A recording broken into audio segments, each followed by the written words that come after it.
वाहिगुरु जी का खालसा वाहिगुरु जी की फतेह। सतनाम वाहिगुरु साहिब जी। श्री राग महला पंजवा। श्री राग के अंदर गुरु अर्जन साहब जी का पावन शब्द है जी। मेरे मन एक चित लाए। सतगुरु कहते मेरे मना एक दे नाल चित जोड़। हुण असीं अपने अंदर झात मारनी कि साडा चित एक नाल जुड़िया है। ये रहाउ वाली पंक्ति है, सारा शब्द ये आले दुआले घुमदा है। ये सथाई जो दूसरे अंतरे ने रागी सिंह जदों इस शब्द का गायन करते वैसे इस भगती को सथाई रूप च वरतते हैं भी लभ खुशियां पातशाहियां। असल में जी सथाई वाली भगती मेरे मन एक सुस्यों चित लाई है भी मेरे मना एक नाल ही चित जोड़। तो महाराज ने अगली पंक्ति च पिया क्या एक सुबेड़ सब धंद है, एक तो बगैर जंजाल ही है सारा, एक नाल चित जोड़। अनेक भगतियां गुरु ग्रंथ साहिब के अंदर सतगुरु कहते मन मेरे गहो हाज नाम का ओला। मेरे मना नाम का आसरा लै, मन को झखड़ झुल रहा है, हनेर वग रहा है, तो अं किसी ना बिल्डिंग का कंध का आसरा लेने। महाराज कहते जिमें वो तेनों कंध का किसी दरख्त का आसरा मिलिया ना, बुरे वक्त च तेनों नाम ने इस तरह ही आसरा देना है। जिमें तू किसी कंध का आसरा लेना है, झखड़ झुल रहा है, तू बच जाता है। महाराज कहते नाम ने तेरी इस तरह मदद करनी है। मेरे मन एक सुस्यों चित लाए। दा सतगुरु कहते भज मन मेरे एको नाम जी तेरे कै आवे काम। तेरी जिंद के काम आने वाला कारज ही है। ਜਾਂ सतगुरु कहते सो ऐसा हर नाम ध्याइए मन मेरे जो सबना उपर हुक्म चलाए। महाराज कहते जो सारिया ते हुक्म चलाते वह बड़ा नाम जाप। कह किते ते कह प्रभ सिउ लाग रहियो मेरा चीत। भाई मेरा चित जुड़ गया रब नाल। मेरे मन हर हर नाम ध्याए। अनेका शब्द सानू मिलते हैं। ਜਾਂ सतगुरु कहते हैं इको भाई नित एक इको मात पिता। तेरा तेरा भरा भी है, तेरी माँ भी है, तेरा बाप भी है। तू मेरा पिता, तू है मेरा माता, तू मेरा बंधप, तू मेरा भराता, तू मेरा राखा। सबनी थाई तां भौ किहा काड़ा। महाराज कहते उस नाल चित ला जिहड़ा तेरा रख है। सो ऐसा हर नाम जपिए मन मेरे जो अंती अवसर लय छड़ाए। मेरे मना ऐसे दे नाम को जप जिहड़ा खीरले समय तो छड़ा दिंदा है। ਇਹਦੇ ਤੋਂ ਬਕਾਲਾ ਤੋਂ ਬੰਧਨਾਂ ਤੋਂ ਤੈਨੂੰ ਮੁਕਤੀ ਦਿਵਾਉਂਦਾ ਹੈ। ਸੋ ਐਸਾ ਹਰ ਨਾਮ ਜਪੀਐ ਮਨ ਮੇਰੇ ਜੋ ਮਨ ਕੀ ਤ੍ਰਿਸ਼ਨਾ ਸਭ ਭੁੱਖ ਗਵਾਏ। ਜਿਹੜਾ ਤੇਰੇ ਅੰਦਰ ਦੀ ਤ੍ਰਿਸ਼ਨਾ ਤੇ ਭੁੱਖ ਨੂੰ ਦੂਰ ਕਰ ਦਿੰਦਾ ਨਾਮ, ਉਸ ਨਾਮ ਨੂੰ ਜਪ। ਅਨੇਕਾਂ ਸ਼ਬਦ ਨੇ ਸਤਿਗੁਰੂ ਕਹਿੰਦੇ ਭਾਈ ਇੱਕ ਨਾਲ ਚਿੱਤ ਜੋੜਨਾ ਚਾਹੀਦਾ। ਹਰ ਹਰ ਨਾਮ ਜਪੋ ਮਨ ਮੇਰੇ ਜਿਤ ਸਦਾ ਸੁਖ ਹੋਵੇ ਦਿਨ राती। दिन राती तू सुखी हो जाए वह नाम जप। महाराज कहते एक तिल प्यारा विसरे रोग वड्डा मन माहे। कहते तिल मात्र भी तेनों रब भुलते तू समझ भी मैं रोगी बन गया। क्यों दर गए पत पाईए जा हार ना वसे मन आए। किवें इज्जत मिलेगी जे मन चो वाहिगुरू नहीं वसिया। गुर मिले सुख पाईए अगन मरै गुण पाहे। महाराज कहते तृष्णा की अग मर जाएगी। मन रे अहन सहार गुण सार अहनस दिन रात। बड़ा परमात्मा के दिन रात गुण गा जा उहदे गुणां नूं अपने हिरदे च धारण कर। जिन खिन पल नाम ना विसरै ते जन विरले संसार। महाराज कहते जिन्हां दा चित जुड़ गया वो संसार च विरले मनुख ने। मेरे मन एक सुस्यों चित लाए। मेरे मना एक नाल जुड़ के असीं एक नाल जुड़े हैं। माफ़ करना गुरमुखो साडा 13,000 करीब पिंड है पंजाब का। 13,000 के करीब ते 15,000 के करीब जिहड़े डेरे बने हुए हैं। ਇਹਦਾ मतलब असीं एक नाल नहीं जुड़े तो जुड़ते तो फिर इत्थे असीं बैठे होंदे। 13,000 पिंड च 15,000 के करीब डेरे है। तो पगंडी अपनियां दुकानां खोल के बैठ गए ਉਹਨਾਂ ਨੂੰ ਫਿਰ ਸ਼ੱਕ ਵੀ ਹੁੰਦਾ ਵੀ ਇਹ ਸਾਡਾ ਗੁਰੂ ਅਸਲੀ ਨਹੀਂ ਹੈ, ਇਹ ਸਾਡਾ ਗੁਰੂ ਨਕਲੀ ਹੈ ਜੀ, ਅਸੀਂ ਤੇ ਨਕਲੀ ਗੁਰੂ। ਮਹਾਰਾਜ ਕਹਿੰਦੇ ਤੂੰ ਉਹਦੇ ਨਾਲ ਜੁੜ ਜਿਹਦੇ ਵਰਗਾ ਕੋਈ ਹੈ ਹੀ ਨਹੀਂ ਹੈ ਸੰਸਾਰ ਦੇ ਅੰਦਰ। ਉਹ ਗੁਰੂ ਗ੍ਰੰਥ ਸਾਹਿਬ ਮਹਾਰਾਜ ਜੀ ਨੇ, ਜਿਹਦੀ ਕੋਈ ਬਰਾਬਰੀ ਨਹੀਂ ਕਰ ਸਕਦਾ। ਆਓ ਜੀ ਇਸ ਪੰਕਤੀਆਂ ਨੂੰ ਆਪਾਂ ਨੇ ਗਾਇਨ ਕਰਨਾ। ਸਾਰੇ ਕਿਰਪਾ ਕਰਿਓ ਗੁਰੂ ਸਾਹਿਬ ਦੇ ਚਰਨਾਂ 'ਚ ਸਾਡੀ ਹਾਜ਼ਰੀ ਲੱਗ ਜੇ ਔਰ ਸਾਡਾ ਮਨ ਇੱਕ ਨਾਲ ਜੁੜੇ। ਏਕ ਸਸਿਓ ਚਿਤ ਲਾਏ ਮੇਰੇ ਮਨ, ਏਕ ਸਸਿਓ ਚਿਤ ਲਾਏ, ਏਕ ਸਸਿਓ ਚਿਤ ਲਾਏ ਮੇਰੇ ਮਨ, ਏਕ ਸਸਿਓ ਚਿਤ ਲਾਏ। ਏਕ ਸਸਿਓ ਚਿਤ ਲਾਏ ਮੇਰੇ ਮਨ, ਏਕ ਸਸਿਓ ਚਿਤ ਲਾਏ, ਏਕ ਸਸਿਓ ਚਿਤ ਲਾਏ ਮੇਰੇ ਮਨ, ਏਕ ਸਸਿਓ ਚਿਤ ਲਾਏ। ਏਕ ਸਸਿਓ ਚਿਤ ਲਾਏ ਮੇਰੇ ਮਨ, ਏਕ ਸਸਿਓ ਚਿਤ ਲਾਏ, ਏਕ ਸਸਿਓ ਚਿਤ ਲਾਏ ਮੇਰੇ ਮਨ, ਏਕ ਸਸਿਓ ਚਿਤ ਲਾਏ। ਏਕ ਸਸਿਓ ਚਿਤ ਲਾਏ ਮੇਰੇ ਮਨ, ਏਕ ਸਸਿਓ ਚਿਤ ਲਾਏ, ਏਕ ਸਸਿਓ ਚਿਤ ਲਾਏ ਮੇਰੇ ਮਨ, ਏਕ ਸਸਿਓ ਚਿਤ ਲਾਏ। ਗੁਰੂ ਅਰਜਨ ਸਾਹਿਬ ਮਹਾਰਾਜ ਕਹਿੰਦੇ ਮਨਾ ਇੱਕ ਨਾਲ ਜੋੜ। ਮਾਫ ਕਰਨਾ, ਪੰਜਾਬ ਦੀ ਧਰਤੀ ਤੇ ਮੁਰਦਿਆਂ ਦੀ ਪੂਜਾ ਜੋ ਹੋ ਰਹੀ ਹੈ, ਕਬਰਾਂ ਤੇ ਬੜੀਆਂ ਤੇ ਮੇਲੇ ਲੱਗਦੇ ਹੈ, ਤੇ ਗੁਰੂ ਸਾਹਿਬ ਜੀ ਕਹਿੰਦੇ ਜੈਸੋ ਸੇਵੈ ਤੈਸੋ ਹੋਵੇ। ਜਿਹੋ ਜਿਹਦੀ ਅਸੀਂ ਸੇਵਾ 'ਚ ਜੁੜਦੇ ਆ ਨਾ, ਉਹੋ ਜਿਹੇ ਬਣ ਜਾਂਦੇ ਆ। ਤੇ ਜੇ ਅਸੀਂ ਮੁਰਦਿਆਂ ਦੀ ਪੂਜਾ ਕਰਨੀ ਸ਼ੁਰੂ ਕਰ ਦਿੱਤੀ, ਫਿਰ ਜਿਉਂਦੇ ਹੀ ਅਸੀਂ ਮਰ ਜਾਵਾਂਗੇ ਆਤਮਿਕ ਮੌਤੇ। ਤੇ ਮੁਰਦਾ ਗੁਰਮੁਖੋ ਕਿਸੇ ਨੂੰ ਦਿੰਦਾ ਕੁਝ ਵੀ ਨਹੀਂ ਹੈ। ਅਸੀਂ ਇੱਕ ਚੀਜ਼ ਜਪਣਾ, ਇੱਕ ਨਾਲ ਜੁੜਨਾ। ਸਾਡਾ ਤੇ ਗੁਰੂ ਹੀ ਬੜਾ ਵੱਡਾ ਹੈ। ਤੇ ਜੇ ਸਿੱਖ ਕਮਾਉਂਦੇ ਹੋਏ ਕਿਸੇ ਹੋਰ ਅੱਗੇ ਹੱਥ ਜੋੜ ਕੇ ਖੜਦੇ ਆ, ਤੇ ਮਹਾਰਾਜ ਕਹਿੰਦੇ ਫਿਰ ਪੜਿਆ ਤੈਨੂੰ ਕੁਝ ਵੀ ਮਿਲਣ ਵਾਲਾ ਨਹੀਂ। ਇੱਕ ਨਾਲ ਚਿੱਤ ਜੋੜ ਲੈਣਾ ਕਾਲ। ਏਕ ਸਗਲ ਸਭ ਧੰਦ ਹੈ, ਸਭ ਮਿਥਿਆ ਮੋਹ ਮਾਏ। ਸਤਿਗੁਰੂ ਕਹਿੰਦੇ ਇੱਕ ਨੂੰ ਛੱਡ ਕੇ ਤੇ ਸਾਦਾ ਜਜ਼ਾਲ ਧੰਦਾ, ਉਹ ਜਿਹੜਾ ਕਰਮ ਕਰਦੇ ਅਸੀਂ। ਮਹਾਰਾਜ ਕਹਿੰਦੇ ਨਾ ਧੰਦਾ ਕਰਦਿਆਂ ਬੇਫਲ ਜਨਮ ਗਵਾਇਆ, ਅਵਰ ਕਾਜ ਤੇਰੇ ਕਿਤੇ ਨਾ ਕਾਮ। ਮਿਲ ਸਾਧ ਸੰਗਤ ਭਜ ਕੇਵਲ, ਭਜ ਕੇਵਲ ਨਾਮ। ਧੰਦਾ ਜਿਹਦਾ ਧੰਦਾ ਹੀ ਕਾਹਦੇ ਲਈ ਕਰਦੇ, ਧਨ ਜੋੜਦਾ ਹੈ, ਸ਼ਾਇਦ ਧਨ ਤੋਂ ਸੁੱਖ ਮਿਲੇਗਾ। ਮਹਾਰਾਜ ਕਹਿੰਦੇ ਨਹੀਂ, ਕਿ ਉਹ ਜੋੜਿਆ ਧਨ ਸਾਡੇ ਨਾਲ ਜਾਂਦਾ, ਜਿਹੜਾ ਅਸੀਂ ਸਾਰੀ ਜ਼ਿੰਦਗੀ ਭਾਈ ਦੌੜ ਕਰਦੇ ਹਾਂ, ਬਤੀਤ ਕਰ ਜਾਂਦੇ ਹਾਂ। ਕੀ ਮਾਇਆ ਸੁੱਖ ਦਿੰਦੀ ਹੈ? ਮਹਾਰਾਜ ਕਹਿੰਦੇ ਇਸ ਗੱਲ ਨੂੰ ਸਮਝਣਾ ਪਏਗਾ ਵੀ ਇੱਕ ਨੂੰ ਜਪਣ ਤੋਂ ਬਗੈਰ ਸਭ ਕੁਝ ਫਜ਼ੂਲ ਹੈ। ਇਹ ਤੇ ਜੰਜਾਲ ਹੀ ਹੈ। ਸਭ ਮਿਥਿਆ ਮੋਹ ਮਾਏ, ਇਹਨਾਂ ਦਾ ਮੋਹ ਮਿਥਿਆ ਹੈ, ਮਾਇਆ ਦਾ ਮੋਹ। ਅੱਜ ਮਾਇਆ ਹੈ, ਕੱਲ ਨੂੰ ਨਹੀਂ ਰਹੇਗੀ। ਜਾਂ ਅਸੀਂ ਧੀਆਂ ਪੁੱਤਰਾਂ ਤੇ ਕਿੰਨੀਆਂ ਆਸਾਂ ਲਾਈ ਬੈਠੇ ਹਾਂ, ਅੱਜ ਤੇ ਬੜਾ ਪ੍ਰੇਮ ਕਰਦੇ, ਹੋ ਸਕਦਾ ਕੱਲ ਨੂੰ ਸਾਨੂੰ ਇਹ ਚਾਹ ਪਾਣੀ ਨਾ ਪੁੱਛਣਾ। ਇਹ ਤੇ ਮਿਥਿਆ ਮੋਹ ਹੈ, ਥੋੜੇ ਸਮੇਂ ਵਾਸਤੇ। ਹੁਣ ਮਾਇਆ ਨੂੰ ਪੁੱਛੋ, ਮਾਇਆ ਮੈਂ ਤੇ ਤੇਰੇ ਨਾਲ ਬੜਾ ਪਿਆਰ ਕਰਦਾ, ਮਾਇਆ ਕਹਿੰਦੀ ਮੈਨੂੰ ਤੇਰੀ ਪਰਵਾਹ ਹੀ ਕੋਈ ਨਹੀਂ ਹੈ। ਤੇ ਫਿਰ ਪਿਆਰ ਉਹਦੇ ਨਾਲ ਕਰੋ ਜਿਹੜਾ ਚਰਨ ਸ਼ਰਨ ਫੁੱਲ ਏਕ ਪੈਂਡਾ ਜਾਏ ਚੱਲ, ਸਤਿਗੁਰ ਕੋਟ ਪੈਂਡਾ ਆਗੇ ਹੋਏ ਲੈ। ਤੇ ਉਹਦੇ ਨਾਲ ਪਿਆਰ ਨਾ ਕਰੋ ਜਿਹੜਾ ਤੁਹਾਡੇ ਪਹੁੰਚਣ ਤੇ ਪਿੱਠ ਕਰ ਲੇ, ਉਹਦੇ ਨਾਲ ਪਿਆਰ ਕਰੋ ਇੱਕ ਕਦਮ ਪੁੱਟਣ ਤੇ ਜਿਹੜਾ ਕਰੋੜਾ ਕਦਮ ਤੁਹਾਨੂੰ ਅੱਗੋਂ ਲੈਣ ਵਾਸਤੇ ਆਉਂਦਾ ਹੈ। ਸਾਨੂੰ ਪਿਆਰ ਇਹ ਤੇ ਮਿਥਿਆ ਮੋਹ ਹੈ। ਬੱਚੇ ਨਿੱਕੇ ਨਿੱਕੇ ਨਾਲ ਕਿੰਨਾ ਸਾਡੇ ਨਾਲ ਪਿਆਰ ਕਰਦੇ ਆ। ਮੈਂ ਇੱਕ ਦਿਨ ਆਪਣੇ ਘਰਦਿਆਂ ਨੂੰ ਕਹਿ ਰਿਹਾ, ਮੇਰੇ ਬੱਚੇ ਨਿੱਕੇ ਹੈ, ਉਹ ਰੋਟੀ ਨਹੀਂ ਖਾਂਦੇ, ਉਹ ਉਡੀਕਦੇ ਆ। ਮੈਂ ਕਿਹਾ ਜਿੱਦਣ ਵੱਡੇ ਹੋ ਗਏ ਪਤਾ ਨਹੀਂ ਇਹਨੇ ਪਾਣੀ, ਇਹਨਾਂ ਪਾਣੀ ਦਾ ਗਲਾਸ ਵੀ ਪੁੱਛਣਾ ਇੱਕ ਨੇ। ਮਹਾਰਾਜ ਕਹਿੰਦੇ ਉਹ ਮਿਥਿਆ ਹੈ, ਅੱਜ ਹੈ ਕੀ ਪਤਾ ਕੱਲ ਨੂੰ ਟੁੱਟ ਜੇ। ਕਿੰਨੇ ਕੁ ਬੱਚੇ ਆਪਣੇ ਮਾਂ-ਪਿਓ ਦਾ ਸਤਿਕਾਰ ਕਰਦੇ, ਉਹੀ ਬੱਚੇ ਆਪਣੇ ਮਾਂ-ਪਿਓ ਤੋਂ ਬਚਦੇ ਨਹੀਂ ਕਦੇ ਵੀ। ਉਹ ਸਕੂਲ 'ਚ ਨਹੀਂ ਉਹਨਾਂ ਦਾ ਦਿਲ ਲੱਗਦਾ, ਆਪਣੀ ਮਾਂ ਨੂੰ ਛੱਡ ਕੇ ਕਦੇ ਰਿਸ਼ਤੇਦਾਰੀ 'ਚ ਨਹੀਂ ਜਾਂਦੇ। ਉਹੀ ਬੱਚੇ ਅੱਜ ਆਪਣੀ ਮਾਂ ਨੂੰ ਫੋਕਾ ਪਾਣੀ ਦਾ ਗਲਾਸ ਨਹੀਂ ਪੁੱਛਦੇ ਆ। ਇਹਦਾ ਮਤਲਬ ਵੀ ਇਹ ਪਿਆਰ ਮੋਹ ਮਿਥਿਆ ਹੈ, ਟੁੱਟ ਸਕਦਾ ਕੱਲ ਨੂੰ। ਜੇ ਗੁਰੂ ਰੱਬ ਨਾਲ ਪਿਆਰ ਮੋਹ ਕਰਾਂਗੇ, ਗੁਰਮੁਖੇ ਕਦੇ ਟੁੱਟਣ ਵਾਲਾ ਨਹੀਂ ਹੈ।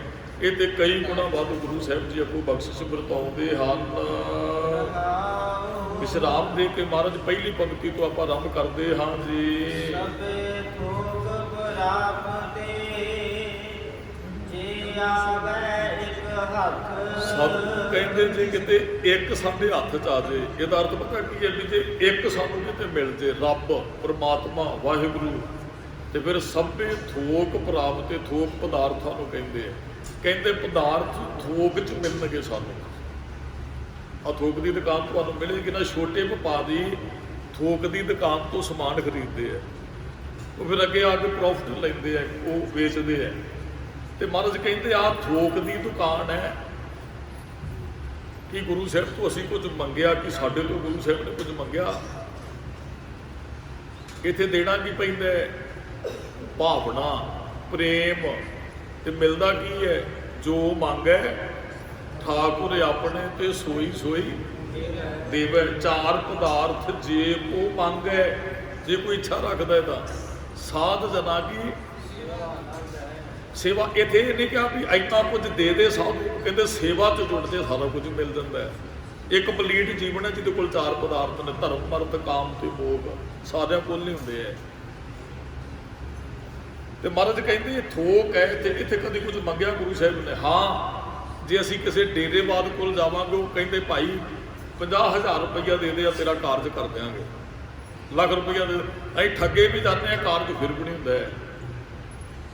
ਉੱਥੇ ਕੀ ਹੈ? ਲੁੱਟਿਆ ਜਾਂਦਾ ਹੈ। ਇੱਥੇ ਸਭੇ ਥੋਕ ਪ੍ਰਾਪਤ, ਜੇ ਆਵੇ ਇੱਕ ਹੱਥ 'ਚ ਇੱਕ ਨਾਲ ਜੁੜ ਕੇ ਦਾ, ਇੱਕ ਸੁਸਿਉਂ ਚਿੱਤ ਲਾਏ।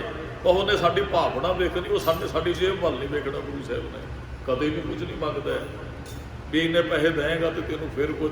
ਤੇ ਹੋਰ ਕਿਸੇ ਕੋਲ ਜਾਓਗੇ, ਉਹ ਕਹਿੰਦੇ ਘਰ ਤੋਂ ਕਲੇਸ਼ ਖਤਮ ਕਰ ਦਿਆਂਗੇ ਭਾਈ, ਇੰਨੇ ਦਾ ਆ ਕੁਝ ਪੂਰਾ ਕਰਨਾ ਪੈਣਾ ਤੇ ਇੰਨੇ ਤੁਸੀਂ ਦੇ ਕੇ ਜਾਓ। ਫਿਰ ਉਹ ਉੱਥੇ ਲੁੱਟਦੇ ਆ। ਇਹ ਥੋਕ ਦੀ ਦੁਕਾਨ ਹੈ, ਇਹ ਬਾਬੇ ਨਾਨਕ ਦੀ ਹੱਟ ਹੈ, ਤੇ ਇਥੋਂ 13 ਕਰਕੇ ਦਿੱਤਾ ਜਾਂਦਾ ਹੈ। ਦਾਸ ਨੇ ਅੱਗੇ ਵੀ ਬੇਨਤੀ ਕੀਤੀ, ਕੋਈ ਵੀ ਆਉਂਦਾ ਸੀ, ਭਾਈ ਭਗੀਰਥ ਜੀ ਆ ਗਏ ਸੁਲਤਾਨਪੁਰ ਲੋਧੀ, ਸਤਿਗੁਰੂ ਜੀ ਦੁਕਾਨ ਤੇ ਬੈਠੇ, ਹੱਟ ਤੇ ਬੈਠੇ, ਤੇ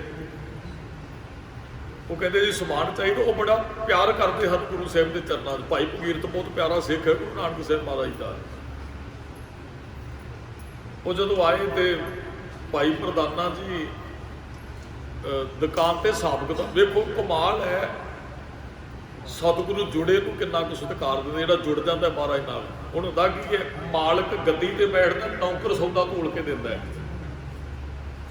ਕਿਸੇ ਵੀ ਤੁਸੀਂ ਦੁਕਾਨ ਤੇ ਜਾਓ, ਲਾਲਾ ਗੱਦੀ ਤੇ ਬੈਠਾ ਹੋਏਗਾ ਔਰ ਤੁਹਾਨੂੰ ਨੌਕਰ ਸੌਦਾ ਤੋਲ ਕੇ ਦੇਣਗੇ। ਹੈਰਾਨੀ ਦੀ ਗੱਲ ਹੈ ਵੀ ਗੁਰੂ ਨਾਨਕ ਸਾਹਿਬ ਜੀ ਸੌਦਾ ਤੋਲਦੇ ਨੇ ਤੇ ਭਾਈ ਪ੍ਰਧਾਨਾ ਜੀ ਗੱਦੀ ਤੇ ਬੈਠੇ ਹੋਏ ਨੇ। ਕਿਸੇ ਨੇ ਪੁੱਛਿਆ ਸੀ ਵੀ ਗੁਰੂ ਨਾਨਕ ਸਾਹਿਬ ਜੀ ਇਹ ਪ੍ਰਧਾਨਾ ਤੁਹਾਡਾ ਦਾਸ ਹੈ? ਮਹਾਰਾਜ ਕਹਿੰਦੇ ਨਹੀਂ। ਇਹ ਤੁਹਾਡਾ ਚੇਲਾ? ਮਹਾਰਾਜ ਕਹਿੰਦੇ ਨਹੀਂ। ਇਹ ਤੁਹਾਡਾ ਨੌਕਰ ਹੈ? ਮਹਾਰਾਜ ਕਹਿੰਦੇ ਨਹੀਂ। ਫਿਰ ਤੁਹਾਡਾ ਕੀ ਲੱਗਦਾ? ਮਹਾਰਾਜ ਕਹਿੰਦੇ ਸਾਡਾ ਭਾਈ ਹੈ। ਅਸੀਂ ਕਹਿੰਦੇ ਨਾ ਭਾਈ ਪ੍ਰਧਾਨਾ, ਇਹ ਸਾਡਾ ਭਰਾ ਆ। ਤੇ ਮਹਾਰਾਜ ਆਪ ਛਾਪੇ ਭਰ ਤੋਲਦੇ ਨੇ, ਤੇ ਉਹ ਗੱਦੀ ਤੇ ਭਾਈ ਪ੍ਰਧਾਨਾ ਜੀ ਬੈਠੇ ਨੇ, ਜਿੱਥੇ ਪੈਸੇ ਰੱਖੇ ਜਾਂਦੇ ਗੱਲੇ 'ਚ, ਉੱਥੇ ਭਾਈ ਪ੍ਰਧਾਨਾ ਜੀ। ਭਾਈ ਭਗੀਰਥ ਜੀ ਆ ਕੇ ਕਹਿੰਦੇ ਜੀ ਇੰਨੀ ਕੁ ਰਸਤ ਚਾਹੀਦੀ ਹੈ। ਤੇ ਮਹਾਰਾਜ ਨੇ ਇੱਕ ਛਾਪਾ ਤੋਲ ਕੇ ਪਾਇਆ ਉਹਦੇ ਕੱਪੜੇ 'ਚ, ਤੇ ਇੱਕ ਕਰਦੇ ਕਹਿੰਦੇ ਭਾਈ ਪ੍ਰਧਾਨਾ ਜੀ ਗੱਦੀ ਤੇ ਬੈਠੇ ਗਿਣਦੇ ਰਹੇ, ਧਿਆਨ ਰੱਖਦੇ ਹਨ ਵੀ ਬਾਬਾ ਤੇ ਜੋ ਕੁਝ ਆਉਂਦਾ ਦੇ ਦਿੰਦਾ। ਉਹ ਭਾਈ ਪ੍ਰਧਾਨਾ ਜੀ ਥੋੜਾ ਧਿਆਨ ਰੱਖਦੇ, ਚਲੋ ਦੱਸ ਦਿਆ ਕਰਾਂਗੇ ਗੁਰੂ ਸਾਹਿਬ ਜੀ ਨੂੰ। 7 ਛਾਪੇ ਤੋਲ ਕੇ ਇੱਕ ਹੀ ਕਰਦੇ ਰਹੇ, ਇੱਕ ਭਾਈ ਪ੍ਰਧਾਨਾ ਜੀ ਕਹਿੰਦੇ ਬਾਬਾ 7 ਛਾਪੇ ਪੈ ਗਏ ਹੈ। ਤੇ ਮਹਾਰਾਜ ਫਿਰ ਕਹਿਣ ਲੱਗੇ 7 7 7 7, ਉਹ 13 ਹੋ ਗਏ। ਭਾਈ ਪ੍ਰਧਾਨਾ ਫਿਰ ਕਹਿੰਦੇ ਬਾਬਾ 13 ਹੋ ਗਏ ਹੈ। ਤੇ ਮਹਾਰਾਜ ਹੱਸ ਪਏ, ਕਹਿੰਦੇ ਇੱਕ ਹੀ ਸੱਚ ਹੈ ਤੇ 13 ਦਾ ਅਰਥ 13 ਸਭ ਕੁਝ ਉਹਦਾ ਹੀ ਹੈ। ਪ੍ਰਧਾਨਿਆ ਫਿਕਰ ਨਾ ਕਰ, ਜਿਹਨੇ ਹੱਥ 'ਚ ਛਾਪਾ ਦਿੱਤਾ ਹੈ ਨਾ, ਉਹ ਇਸ ਭੰਡਾਰੇ 'ਚ ਕਦੇ ਕਮੀ ਨਹੀਂ ਆਉਣ ਦੇਗਾ। ਖਾਵੇ ਖਰਚੇ ਰਲ ਮਿਲ ਭਾਈ ਕੋਟ ਨਾ ਆਵੇ। ਮਰਦਾਨਾ ਇੱਥੇ ਜਿਹੜਾ ਇੱਕ ਸੱਤ ਨਾਲ ਜੁੜ ਜਾਂਦਾ ਹੈ ਨਾ, ਇੱਕ ਤੇ ਵਿਸ਼ਵਾਸ ਰੱਖਦੇ, ਉਹਦੇ ਭੰਡਾਰੇ 'ਚ ਕਦੇ ਕਮੀ ਨਹੀਂ ਆਉਂਦੀ। ਤੈਨੂੰ ਫਿਕਰ ਕਰਨ ਦੀ ਲੋੜ ਨਹੀਂ ਹੈ। ਇਥੋਂ ਕੀ ਮਿਲਦਾ? ਸਭੇ ਥੋਕ ਪ੍ਰਾਪਤੇ, ਜੇ ਆਵੇ ਇੱਕ ਹੱਥ 'ਚ ਆਵੇ, ਇੱਕ ਨਾਲ ਕਿਤੇ ਜੁੜ ਜੀਏ। ਮਹਾਰਾਜ ਕਹਿੰਦੇ ਸਾਰੇ ਪਦਾਰਥਾਂ ਦੀ ਪ੍ਰਾਪਤੀ ਹੋ ਜਾਂਦੀ ਹੈ। ਜਨਮ ਪਦਾਰਥ ਸਗਲ ਹੈ, ਜੇ ਸੱਚਾ ਸ਼ਬਦ ਕਥ। ਫਿਰ ਜਨਮ ਪਦਾਰਥ ਸਫਲ ਹੋ ਜਾਂਦਾ ਜੇ ਸੱਚੇ ਸ਼ਬਦ ਰਾਹੀਂ ਪ੍ਰਮਾਤਮਾ ਨੂੰ ਜਪਿਆ ਜਾਏ, ਉਹਨੂੰ ਕਥਿਆ ਜਾਏ, ਉਹਦਾ ਕਥਨ ਕੀਤਾ ਜਾਏ। ਵੈਸੇ ਤੇ ਉਹ ਕਥ ਹੈ, ਕਥ ਦੀ ਕਦੇ ਕਥਾ ਨਹੀਂ ਪਾਈ ਜਾ ਸਕਦੀ, ਪਰ ਜੇ ਉਹਨੂੰ ਕੋਈ ਜਪਦਾ ਤੇ ਮਹਾਰਾਜ ਕਹਿੰਦੇ ਉਹਦਾ ਜਨਮ ਪਦਾਰਥ ਸਫਲ। ਸਫਲ ਕੌਣ ਹੈ? ਕਲਾਸ 'ਚ ਬੱਚੇ ਬੈਠਦੇ ਨੇ, ਇੱਕ ਫਸਟ ਆਉਂਦਾ, ਇੱਕ ਉਥੋਂ ਫੇਲ ਹੋ ਜਾਂਦਾ ਹੈ। ਹੁਣ ਸਫਲ ਕੌਣ ਹੈ? ਸਾਲ ਬੈਠਾ ਕਿਹਦਾ ਸਫਲ ਹੈ? ਜਿਹਦਾ ਫਸਟ ਜਾਂ ਪਾਸ ਹੋ ਗਿਆ ਤੇ ਦੂਸਰੇ ਦਾ ਸਾਲ ਮਾਰਿਆ ਵਿਅਰਥ ਹੈ। ਪਰ ਸਾਡਾ ਜੀਵਨ ਵੀ ਐ ਹੀ ਹੈ, ਜਿਹੜੇ ਮਿਹਨਤ ਕਰਦੇ ਉਹ ਸਫਲ ਨੇ। ਸਫਲ ਕੌਣ ਨੇ? ਅਸੀਂ ਜਿਨ੍ਹਾਂ ਨੂੰ ਰੋਜ਼ ਯਾਦ ਕਰਦੇ, 5 ਪਿਆਰਿਆਂ, 4 ਸਾਹਿਬਜ਼ਾਦਿਆਂ, 40 ਮੁਕਤਿਆਂ, ਹੱਠੀਆਂ, ਜਪੀਆਂ, ਤਪੀਆਂ, ਜਿਨ੍ਹਾਂ ਨਾਮ ਜਪਿਆ, ਵੰਡ ਛਕਿਆ, ਦੇਗ ਚਲਾਈ, ਤੇਗ ਵਾਹੀ, ਦੇਖ ਕੇ ਅੰਨ ਡਿੱਠ, ਕੀਤਾ ਤਿੰਨਾਂ ਪਿਆਰਿਆਂ ਸਚਿਆਰਿਆਂ ਦੀ ਕਮਾਈ ਦਾ ਧਿਆਨ ਧਰ ਕੇ ਬੋਲੋ ਜੀ। ਇਹ 4, ਇਹ ਜਤੀ ਸਤੀ, ਇਹ 40 ਮੁਕਤੇ, ਇਹ ਸਾਰੇ ਸਫਲ ਸਨ। ਉਹਨਾਂ ਨੂੰ ਅਸੀਂ ਯਾਦ ਕਰਦੇ ਹਾਂ। ਮਿਹਨਤੀ ਬੰਦਾ, ਉਦਮੀ ਬੰਦਾ ਸਫਲ ਹੁੰਦਾ ਹੈ। ਮਹਾਰਾਜ ਕਹਿੰਦੇ ਦੁਨਿਆਵੀ ਤੌਰ ਤੇ ਸਫਲ ਬੰਦੇ ਦੀ ਪਤਾ ਨਿਸ਼ਾਨੀ ਕੀ ਹੈ? ਮਹਾਰਾਜ ਕਹਿੰਦੇ ਸਫਲ ਬੰਦਾ ਉਹ ਹੈ, ਉਦੋਂ ਸ਼ਾਹੇ ਕਿਆ ਨਿਸ਼ਾਨੀ ਤੋਟ ਨਾ ਆਵੇ ਅੰਨੀ। ਉਦਮੀ ਬੰਦੇ ਦੇ ਘਰੇ ਕਦੇ ਅੰਨ ਦੀ ਤੋੜ ਨਹੀਂ ਆਉਂਦੀ ਹੈ। ਉਦਮੀ ਬੰਦੇ ਦੇ ਕਦੇ ਇਹ ਉਦਮੀ ਬੰਦੇ ਦੀ ਨਿਸ਼ਾਨੀ ਹੈ। ਭਾਵੇਂ ਉਹ ਦਿਹਾੜੀ ਕਰਕੇ ਲਿਆਉਂਦਾ ਹੋਵੇ, ਉਹ ਅੰਨ ਨਹੀਂ ਮੁੱਕਣ ਦੇਗਾ, ਉਹ ਮਿਹਨਤੀ ਹੈ। ਤੇ ਮਹਾਰਾਜ ਕਹਿੰਦੇ ਧਰਮ ਦੀ ਦੁਨੀਆ 'ਚ ਜਿਹੜੇ ਧਰਮ ਕਮਾਉਂਦੇ ਨੇ ਉਹ ਸਫਲ ਗਿਣੇ ਜਾਂਦੇ। ਸਫਲ ਭਾਈ, ਸਫਲ ਯਾਤਰਾ ਉਹਨਾਂ ਦਾ ਆਇਆ ਸਫਲ ਹੈ। ਸਾਰਿਆਂ ਦੇ ਇੱਥੇ ਆਇਆ ਸਫਲ ਨਹੀਂ ਹੈ। ਬਹੁਤ ਫੇਲ ਹੋ ਕੇ ਜਾਂਦੇ, ਪਾਸ ਤੇ ਕੋਈ ਵਿਰਲੇ, ਹਾਂ ਟੌਪ ਕੋਈ ਵਿਰਲਾ ਕਰਦਾ, ਪਾਸ ਵੀ ਕਈ ਵਿੱਚੋਂ ਵਿਰਲੇ ਹੋ ਜਾਂਦੇ। ਤੇ ਜਿਹੜੇ ਸੰਸਾਰ 'ਚ ਰਹਿੰਦੇ ਆ, ਧਰਮ ਕਮਾਉਂਦੇ, ਨਿਰੰਕਾਰ ਦੇ ਕਦੇ ਪ੍ਰਵਾਨ ਹੋ ਜਾਂਦੇ। ਮਹਾਰਾਜ ਕਹਿੰਦੇ ਜਨਮ ਪਦਾਰਥ ਸਫਲ ਹੈ ਜੇ ਸੱਚਾ ਸ਼ਬਦ ਕਥ, ਜੇ ਸ਼ਬਦ ਦੇ ਰਾਹੀਂ ਪਰਮਾਤਮਾ ਨਾਲ ਸਾਂਝ ਪਾਈ ਜਾਵੇ, ਜੀਵਨ ਸਫਲ ਬਣ ਜਾਂਦਾ ਹੈ।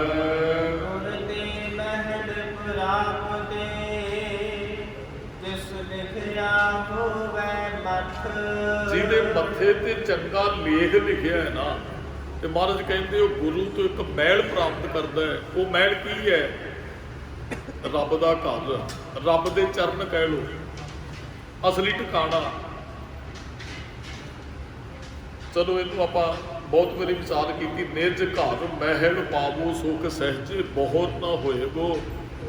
ਫਿਰ ਉਸ ਮਹਿਲ 'ਚ ਉਸ ਅਵਸਥਾ ਤੇ ਬੰਦਾ ਪਹੁੰਚ ਜਾਂਦਾ ਹੈ ਜਿਸ ਅਵਸਥਾ ਤੇ ਗੁਰੂ ਸਾਹਿਬ ਆਪ ਵਿਚਰ ਰਹੇ ਹੁੰਦੇ ਆ। ਤੇ ਉਹ ਮਹਿਲ ਨੂੰ ਪ੍ਰਾਪਤ ਕਰ, ਅਸੀਂ ਉਸ ਘਰ 'ਚ ਰਹੀਏ ਜਿੱਥੇ ਗੁਰੂ ਘਰ ਰਹਿੰਦਾ। ਬੜੀ ਵੱਡੀ ਗੱਲ ਹੈ। ਗੁਰੂ ਸਾਹਿਬ 'ਚ ਰਹਿੰਦੇ ਆ, ਜਿੱਥੇ ਗੁਰੂ ਰਹਿੰਦੇ ਉਹ ਕੀ ਹੈ? ਗੁਰੂ ਘਰ। ਤੇ ਸਾਡਾ ਟਿਕਾਣਾ ਗੁਰੂ ਘਰ ਹੋਵੇ ਤੇ ਉਹ ਤੇ ਮਹਿਲ ਹੀ ਹੈ। ਬਹੁਤ ਚੰਗੀ ਜਗ੍ਹਾ ਸਾਨੂੰ ਪ੍ਰਾਪਤ ਹੋਏਗੀ। ਹੁਣ ਇਹ ਵੀ ਨਹੀਂ ਵੀ ਗੁਰਦੁਆਰੇ ਤੇ ਆਏ ਗੁਰੂ ਘਰ ਪ੍ਰਾਪਤ ਹੋਣਾ ਸਾਨੂੰ। ਮਹਾਰਾਜ ਨੇ ਬਚਨ ਕਹੇ ਨਾ, ਗੁਰ ਕੈ ਗ੍ਰਹਿ ਸੇਵਕ ਜੋ ਰਹਿ ਗੁਰ ਕੀ ਆਗਿਆ। ਗੁਰੂ ਦੀ ਆਗਿਆ ਤੇ ਚੱਲਦੇ ਨਾ, ਤੁਹਾਡਾ ਗ੍ਰਹਿ ਵੀ ਗੁਰਦੁਆਰਾ ਹੈ। ਉੱਥੇ ਵੀ ਤੁਸੀਂ ਗੁਰੂ ਸਾਹਿਬ ਦੇ ਨਾਲ ਹੀ ਬੈਠੇ ਹੁੰਦੇ ਹੋ। ਤੇ ਭਾਈ ਉਹ ਰੱਬ ਦਾ ਦਰ ਘਰ ਪ੍ਰਾਪਤ ਕਰ ਲੈਂਦੇ ਨੇ ਜਿਨ੍ਹਾਂ ਤੇ ਮੱਥੇ ਤੇ ਲੇਖ ਲਿਖਿਆ। ਗੁਰੂ ਫਿਰ ਉਹਨਾਂ ਨੂੰ ਉਸ ਘਰ ਦੇ ਵਿੱਚ ਜਗ੍ਹਾ ਦਿੰਦੇ ਹਨ।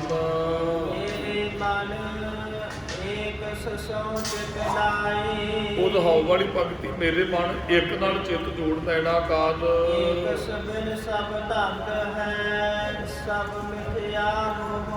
ਇੱਕ ਤੋਂ ਬਗੈਰ ਸਭ ਜੰਜਾਲ ਹੈ। ਇਹ ਮਾਇਆ ਦਾ ਮੋਹ ਮਿਥਿਆ ਥੋੜੇ ਸਮੇਂ ਵਾਸਤੇ ਹੈ ਜੀ।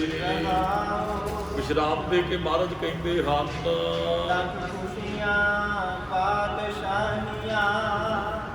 ਜੇ ਸਤਿਗੁਰ ਨਦਰ ਕਰੇ। ਮਹਾਰਾਜ ਕਹਿੰਦੇ ਸੀ ਗੁਰੂ ਮਿਹਰ ਭਰੀ ਨਦਰ ਕਰੇ ਨਾ ਤੇ ਲੱਖਾਂ ਪਾਤਸ਼ਾਹੀਆਂ ਦੀਆਂ ਖੁਸ਼ੀਆਂ ਸਿੱਖ ਨੂੰ ਮਿਲ ਜਾਂਦੀਆਂ। ਇਹ ਨਹੀਂ ਹੈ ਵੀ ਸਿੱਖ ਕੋਲ ਦੁਨਿਆਵੀ ਤੌਰ ਤੇ ਬਹੁਤ ਕੁਝ ਆ ਜਾਂਦਾ ਹੈ। ਆਪਾਂ ਨੇ ਬਚਨ ਪੜ੍ਹੇ, ਜੋ ਸੁਖ ਪ੍ਰਭ ਗੋਬਿੰਦ ਕੀ ਸੇਵਾ ਸੋ ਸੁਖ ਰਾਜ ਨਾ ਲਈਏ। ਰਾਜਾ ਉਹ ਸੁੱਖ ਪ੍ਰਾਪਤ ਨਹੀਂ ਕਰ ਸਕਦਾ ਜਿਹੜਾ ਸੁੱਖ ਗੁਰੂ ਦੀ ਸੇਵਾ ਤੋਂ ਆਮ ਜੀਵ ਪ੍ਰਾਪਤ ਕਰ ਲੈਂਦਾ। ਰਾਜਾ ਮੱਥਾ ਟੇਕਣ ਆਵੇ, ਉਹਦੇ ਸਖਤ ਰੋਕਣੀ ਪੈਂਦੀ ਹੈ। ਕੋਈ ਵਜ਼ੀਰ ਆਉਂਦਾ ਹੈ, ਉਹ ਨਾ ਤਾਂ ਸੇਵਾ ਕਰ ਸਕਦਾ, ਨਾ ਉਹਦੇ ਕੋਲ ਲੰਗਰ 'ਚ ਬੈਠ ਕੇ ਪ੍ਰਸ਼ਾਦਾ ਛਕਣ ਦਾ ਸਮਾਂ, ਨਾ ਉਹ ਝਾੜੂ ਸਾਫ਼ ਕਰ, ਝਾੜੂ ਨਾਲ ਕੋਈ ਸੇਵਾ ਕਰ ਸਕਦਾ, ਨਾ ਉਹ ਜੋੜੇ ਝਾੜ ਸਕਦਾ। ਉਹਨੂੰ ਤੇ ਖੁਸ਼ੀ ਨਹੀਂ ਨਾ ਪ੍ਰਾਪਤ ਹੋਈ। ਗੁਰੂ ਤੇ ਖੁਸ਼ ਨਹੀਂ ਹੋਇਆ। ਗੁਰੂ ਨੇ ਸੇਵਾ ਤੋਂ ਖੁਸ਼ ਹੋਣਾ ਹੈ। ਗੁਰੂ ਸਾਹਿਬ ਨੇ ਇਹ ਨਹੀਂ ਹੈਗਾ ਵੀ ਤੂੰ ਬੜੇ ਵੱਡੇ ਅਹੁਦੇ ਤੇ ਬੈਠ ਕੇ ਮੈਨੂੰ ਮਿਲਵਾ ਦੇ ਤਾਂ ਗੁਰੂ ਸਾਹਿਬ ਨੇ ਖੁਸ਼ ਹੋਣਾ ਹੈ। ਬਿਲਕੁਲ ਨਹੀਂ। ਤੇ ਗੁਰੂ ਨੂੰ ਖੁਸ਼ ਕਰਨ ਲਈ ਗੁਰੂ ਦੀ ਸੇਵਾ 'ਚ ਸਾਨੂੰ ਲੱਗਣਾ ਪੈਣਾ ਹੈ। ਦਾਸ ਨੇ ਬਹੁਤ ਵਾਰੀ ਉਦਾਹਰਨਾਂ ਦੇ ਕੇ ਸਮਝਾਇਆ। ਬਾਪ ਕਿਸ ਬੱਚੇ ਤੇ ਖੁਸ਼ ਹੁੰਦਾ ਹੈ? ਜਿਹੜਾ ਬਾਪ ਦੇ ਕਹਿਣੇ 'ਚ ਬੱਚਾ ਹੁੰਦਾ ਹੈ ਜਾਂ ਉਹਦੀ ਸੇਵਾ ਕਰਦਾ ਹੈ। ਤੇ ਗੁਰੂ ਸਾਹਿਬ ਵੀ ਉਹਦੇ ਤੇ ਪ੍ਰਸੰਨ ਖੁਸ਼ ਹੁੰਦੇ, ਉਹਦੇ ਤੇ ਮਿਹਰ ਭਰੀ ਨਜ਼ਰ ਕਰਦੇ ਜਿਹੜਾ ਗੁਰੂ ਸਾਹਿਬ ਦੇ ਕਹਿਣੇ 'ਚ ਚੱਲਦਾ ਹੈ, ਗੁਰੂ ਦੀ ਆਗਿਆ 'ਚ ਚੱਲਦਾ ਹੈ। ਕੋਈ ਪੁੱਤ ਸਿੱਖ ਸੇਵਾ ਕਰੇ ਸਤਿਗੁਰੂ ਕੀ, ਇਸ ਕਾਰਜ ਸਭ ਸਵਾਰੇ, ਜੋ ਇੱਛੈ ਸੋ ਫਲ ਪਾਏ ਸੀ ਪੁੱਤ ਧਨ ਲਖਮੀ ਖੜ ਮੇਲੇ ਹਰ। ਇਸ ਬਾਰੇ ਮੰਨ ਲਓ ਆਪਾਂ ਗੁਰਦੁਆਰੇ ਆਏ ਆ, ਤੁਸੀਂ ਗੁਰੂ ਸਾਹਿਬ ਨੂੰ ਪ੍ਰਸੰਨ ਕਰਨਾ ਚਾਹੁੰਦੇ ਹੋ, ਆਪਣੇ ਤੇ ਖੁਸ਼ ਕਰਨਾ ਚਾਹੁੰਦੇ ਹੋ, ਕੀ ਕਰੋਗੇ ਦੱਸੋ ਜੀ? ਮੈਂ ਗੁਰੂ ਸਾਹਿਬ ਕੋਲ ਆਇਆ, ਮਹਾਰਾਜ ਹੱਸ ਕੇ ਮਿਲਣਾ, ਮਹਾਰਾਜ ਖੁਸ਼ ਹੋ ਜਾਣ, ਕੀ ਕਰੋਗੇ? ਗੁਰੂ ਸਾਹਿਬ ਜੀ ਖੁਸ਼ ਹੋ ਜਾਣ। ਸੇਵਾ ਗੁਰੂ ਸਾਹਿਬ ਦੀ ਆਗਿਆ ਮੰਨ ਕੇ ਅਸੀਂ ਖੁਸ਼ੀ ਪ੍ਰਾਪਤ ਕਰ। ਗੁਰੂ ਦੀ ਆਗਿਆ ਕੀ ਹੈ? ਵਾਹਿਗੁਰੂ ਨਾਲ ਜੁੜਨਾ, ਮਨੁੱਖਤਾ ਦੀ ਸੇਵਾ ਕਰਨੀ, ਇਹਨਾਂ 'ਚ ਰੱਬ, ਇਹ ਸਾਰੀ ਸੇਵਾ ਅਨੇਕਾਂ ਤਰੀਕਿਆਂ ਦੀ ਹੈ ਜੀ। ਸਤਿਗੁਰ ਕੀ ਸੇਵਾ ਸਫਲ ਹੈ, ਜੇ ਕੋ ਕਦੇ ਚਿਤ ਨਾਏ ਮਨ ਚਿੰਦਿਆ ਫਲ ਪਾਵਣਾ ਹਉਮੈ ਵਿੱਚੋਂ। ਸਤਿਗੁਰਾਂ ਨੇ ਕਿਹਾ ਸਤਿਗੁਰ ਕੀ ਸੇਵਾ ਗਾਖੜੀ ਸਿਰ ਦੀਜੇ ਆਪ ਗਵਾਏ। ਆਪਾਂ ਭਾਵ ਮਾਰਨਾ ਪੈਂਦਾ, ਸਿਰ ਭੇਟਾ ਕਰਨਾ ਪੈਂਦਾ। ਇੱਕ ਪਾਸੋਂ ਕਿਹਾ ਸਤਿਗੁਰ ਕੀ ਸੇਵਾ ਅਤ ਸੁਖਾਲੀ, ਜੋ ਇੱਛਾ ਸੋ ਫਲ ਪਾਏ। ਦੱਸੋ ਸੌਖੀ ਸੇਵਾ ਕਰਨੀ ਹੈ ਕਿ ਜਾਂ ਸਿਰ ਵੱਢ ਕੇ ਭੇਟਾ ਕਰਨਾ? ਦੱਸੋ ਜੀ ਕਿਹੜੀ ਸੇਵਾ ਕਰਾਂਗੇ ਤੇ ਗੁਰੂ ਸਾਹਿਬ ਜੀ ਪ੍ਰਸੰਨ ਹੋਣਗੇ? ਇੱਕ ਸੇਵਾ ਸਿਰ ਵੱਢਣਾ, ਇੱਕ ਮਹਾਰਾਜ ਕਹਿੰਦੇ ਅਤ ਸੁਖਾਲੀ ਸੇਵਾ ਹੈ। ਸੁਖਾਲੀ ਸੇਵਾ ਹੈ ਗੁਰੂ ਸਾਹਿਬ ਦੇ ਕਹਿਣੇ 'ਚ ਚੱਲਣਾ। ਇਹ ਗਾਖੜੀ ਸੇਵਾ ਵੀ ਹੈ। ਦਾਸ ਨੇ ਦੋਵਾਂ ਪੰਕਤੀਆਂ ਦੇ ਅਰਥ ਪਿੱਛੇ ਕਰ ਚੁੱਕੇ ਆ, ਦੋਵੇਂ ਪੰਕਤੀਆਂ ਲੰਘ ਚੁੱਕੀਆਂ। ਲੱਗਦਾ ਬੜਾ ਸੁੱਖ ਹੈ। ਚਲੋ ਦਾਸ ਨੇ ਕਈ ਵਾਰੀ ਬੇਨਤੀ ਕੀਤੀ, ਕਿਸੇ ਨੇ ਅੰਮ੍ਰਿਤ ਛਕਣ ਦੀ ਭਾਵਨਾ ਬਣਾਉਣੀ ਤੇ ਮੇਰੇ ਵਰਗਾ ਡਰਾ ਦਿੰਦਾ ਵੀ ਬੜਾ ਔਖਾ ਹੀ ਭਰਾਵਾ, ਤੈਨੂੰ ਤਾਂ ਆਹ ਕੁਝ ਕਰਨਾ ਪੈਣਾ, ਤੈਨੂੰ ਤੇ ਬਰਤਨ ਲੱਗ ਕਰਨੇ ਪੈਣੇ, ਤੈਨੂੰ ਇੱਕ ਡਰਾਇਆ। ਪਰ ਜਦੋਂ ਉਹ ਛਕ ਲੈਂਦਾ ਉਹ ਕਹਿੰਦਾ ਕੋਈ ਔਖਾ ਨਹੀਂ, ਉਹ ਆਪੇ ਹੀ ਸਾਰਾ ਕੁਝ ਗੁਰੂ ਅੰਗ ਸੰਗ ਆ ਜਾਂਦਾ ਹੈ ਨਾ, ਕੋਈ ਔਖਾ ਨਹੀਂ। ਉਹਨਾਂ ਵਾਸਤੇ ਸੇਵਾ ਬੜੀ ਔਖੀ, ਜਿਹੜੇ ਨਹੀਂ ਕਰਨੇ ਚਾਹੁੰਦੇ, ਜਿਹੜੇ ਸੱਚ ਦੇ ਮਾਰਗ ਤੇ ਚੱਲ ਪੈਂਦੇ ਨੇ, ਉਹ ਸਿਰ ਵੱਢ ਦਿੰਦੇ ਨੇ। ਸੇਵਾ ਉਹਨਾਂ ਵਾਸਤੇ ਗਾਖੜੀ ਨਹੀਂ ਹੈ। ਸੇਵਾ ਔਖੀ ਨਹੀਂ। ਉਹ ਤੇ ਕੁਰਬਾਨ ਭਾਈ ਪੁਗਲੂ ਦਾ ਇਤਿਹਾਸ ਪੜ੍ਹਿਆ, ਗੁਰੂ ਹਰਗੋਬਿੰਦ ਸਾਹਿਬ ਜੀ ਦੇ ਸਿੱਖ ਤੇ ਉਹ ਫੌਜੀ ਸੰਤ ਮਹਾਰਾਜ ਦੇ ਨਾਲ ਜੰਗਾਂ ਜੁੱਦਾਂ ਹੀ ਲੜਦੇ ਹਨ, ਜ਼ਖਮੀ ਹੋ ਗਏ ਕਾਫੀ, ਤੇ ਮਹਾਰਾਜ ਨੇ ਬੁੱਕਲ 'ਚ ਲੈ ਲਿਆ। ਮਹਾਰਾਜ ਦੀ ਜੰਗ 'ਚ ਮਹਾਰਾਜ ਨੇ ਬੁੱਕਲ 'ਚ ਲਿਆ ਭਾਈ ਪੁਗਲੂ ਨੂੰ, ਕਹਿਣ ਲੱਗੇ ਸਿੱਖਾਂ ਆਪਣੇ ਆਪ ਨੂੰ ਕੁਰਬਾਨ ਕਰਨ ਲਈ ਤਿਆਰ ਹੈ, ਮੰਗ ਕੀ ਚਾਹੀਦਾ? ਤੇ ਉਹ ਸਿੱਖ ਪਤਾ ਕੀ ਕਹਿੰਦਾ? ਕਹਿੰਦਾ ਮਹਾਰਾਜ ਜੇ ਮੇਰੀ ਸੇਵਾ ਤੋਂ ਖੁਸ਼ ਹੋ ਨਾ ਤੇ ਕਿਰਪਾ ਕਰੋ ਮੇਰੇ ਸਵਾਸ ਨਾਲ ਤੁਹਾਡੀ ਬੁੱਕਲ 'ਚ ਹੀ ਜਿਹੜੇ ਖੀਰਲੇ ਸਵਾਸ ਮੈਂ ਬਤੀਤ ਕਰਾਂ, ਵੀ ਤੁਹਾਡੀ ਬੁੱਕਲ ਹੋਵੇ ਤੇ ਮੈਂ ਉੱਥੇ ਸਰੀਰ ਛੱਡਾਂ। ਮਹਾਰਾਜ ਕਹਿੰਦੇ ਤੇਰੇ ਕੋਲ ਤੇ ਅਜੇ ਲੰਮਾ ਸਮਾਂ ਹੈ, ਅਸੀਂ ਤੇਰੇ ਤੋਂ ਪਹਿਲਾਂ ਚਲੇ ਜਾਣਾ। ਭਾਈ ਪੁਗਲੂ ਨੂੰ ਛੇਵੇਂ ਪਾਤਸ਼ਾਹ ਜੀ ਨੇ ਕਿਹਾ ਵੀ ਅਜੇ ਤੂੰ ਜਿਉਣਾ, ਖੱਟ ਤੇ ਜਦੋਂ ਲੱਗੇ ਨੇ, ਤੇਰਾ ਇਲਾਜ ਕਰਾਂਗੇ, ਠੀਕ ਹੋ ਜਾਣਾ, ਤੇਰੇ ਕੋਲ ਸਰੀਰ ਛੱਡਣ ਦੀ ਅਜੇ ਬਹੁਤ ਲੰਮਾ ਸਮਾਂ ਹੈ। ਮਹਾਰਾਜ ਫਿਰ ਤੁਸੀਂ ਨਹੀਂ ਹੋਵੋਗੇ ਜਦੋਂ ਮੈਂ ਸਰੀਰ ਛੱਡਾਂਗਾ। ਮਹਾਰਾਜ ਮੇਰੀ ਤੇ ਇੱਛਾ ਇਹੀ, ਜੇ ਖੁਸ਼ ਹੋਏ ਹੋ ਨਾ, ਲੱਖ ਖੁਸ਼ੀਆਂ ਪਾਤਸ਼ਾਹੀਆਂ, ਜੇ ਸਤਿਗੁਰ ਨਦਰ ਕਰੇ, ਜੇ ਖੁਸ਼ ਹੋਏ ਹੋ ਫਿਰ ਮੇਰੇ ਸਵਾਸ ਤੁਹਾਡੀ ਝੂਰੀ 'ਚ। ਮਹਾਰਾਜ ਕਹਿੰਦੇ ਮੁਗਲੂ ਤੇਰੇ ਨਾਲ ਵਾਅਦਾ ਕਰਦਾ ਹੈ, ਸਾਡੀ ਝੂਰੀ 'ਚ ਤੁਹਾਡੇ ਸਵਾਸ ਨਿਕਲਣਗੇ। ਮਹਾਰਾਜ ਤੁਸੀਂ ਕਹਿੰਦੇ ਹੋ ਨਹੀਂ ਅਸੀਂ ਹੋਵਾਂਗੇ। ਮਹਾਰਾਜ ਕਹਿੰਦੇ ਕਿਸੇ ਰੂਪ 'ਚ ਤੇਰੇ ਕੋਲ ਪਹੁੰਚੀਏ, ਤੈਨੂੰ ਅਸੀਂ ਦਰਸ਼ਨ ਜ਼ਰੂਰ ਦਿਆਂਗੇ। ਭਾਈ ਮੁਗਲੂ ਫਿਰ ਆਪਣੇ ਪਿੰਡ ਚਲੇ ਜਾਂਦੇ ਆ, ਬਜ਼ੁਰਗ ਹੋ ਜਾਂਦੇ ਆ। ਫਿਰ 9ਵੇਂ ਪਾਤਸ਼ਾਹ ਜੀ ਗੁਰਤਾ ਗੱਦੀ ਤੇ ਸਥਾਪਿਤ ਹੁੰਦੇ ਆ ਜੀ, ਗੁਰੂ ਹਰਕ੍ਰਿਸ਼ਨ ਮਹਾਰਾਜ ਤੋਂ ਬਾਅਦ। ਸਤਿਗੁਰੂ ਫਿਰ ਭੀਖੀ ਤੋਂ ਥੋੜਾ ਜਿਹਾ ਦੂਰ ਪੈਂਦਾ ਹੈ ਜਿਹੜਾ ਇਹ ਨਗਰ। ਮਹਾਰਾਜ ਉੱਥੇ ਪਹੁੰਚਦੇ ਨੇ। ਭਾਈ ਪੁਗਲੂ ਖੀਰਲੇ ਸਵਾਸਾਂ ਤੇ ਬਜ਼ੁਰਗ ਹੋ ਗਿਆ ਤੇ ਪਰਿਵਾਰ ਨੂੰ ਇਹਨੇ ਕਿਹਾ ਸੀ ਵੀ ਆਪਣਾ ਬਾਹਰਲਾ ਦਰਵਾਜ਼ਾ ਬੰਦ ਨਾ ਕਰਿਓ, ਗੁਰੂ ਸਾਹਿਬ ਨੇ ਮੇਰੇ ਨਾਲ ਵਾਅਦਾ ਕੀਤਾ ਹੈ ਵੀ ਸਰੀਰ ਛੱਡਣ ਤੋਂ ਪਹਿਲਾਂ ਦਰਸ਼ਨ ਦਿਆਂਗਾ। ਮਹਾਰਾਜ ਕਿਤੇ ਆਉਣ, ਉਹਨਾਂ ਨੂੰ ਦਰਵਾਜ਼ੇ 'ਚ ਖੜਨਾ ਨਾ ਪਵੇ। ਦਰਵਾਜ਼ਾ ਖੁੱਲ੍ਹਾ ਸੀ ਤੇ ਮੰਜੇ ਤੇ ਪਿਆ ਸਾਰਾ ਦਿਨ ਉਸ ਦਰਵਾਜ਼ੇ ਵੱਲ ਵੇਖਦਾ ਰਹਿੰਦਾ ਹੈ ਭਾਈ ਪੁਗਲੂ, ਮੇਰੇ ਗੁਰੂ ਸਾਹਿਬ ਜੀ ਆਉਣਗੇ, ਮੇਰੇ ਗੁਰੂ ਸਾਹਿਬ ਜੀ ਦਰਸ਼ਨ ਦੇਣਗੇ। ਗੁਰੂ ਤੇਗ ਬਹਾਦਰ ਸਾਹਿਬ ਮਹਾਰਾਜ ਉੱਥੇ ਬੜੀ ਤੇਜ਼ ਫਿਰ ਇੱਕ ਦਿਨ ਦੌੜ ਕੇ ਜਾਂਦੇ ਹੈ। ਮਹਾਰਾਜ ਦਰਵਾਜ਼ਾ ਖੁੱਲ੍ਹਾ ਸੀ, ਘੋੜਾ ਅੰਦਰ ਲੈ ਕੇ ਚਲੇ ਗਏ ਤੇ ਭਾਈ ਪੁਗਲੂ ਜੀ ਮੰਜੇ ਤੇ ਪਏ।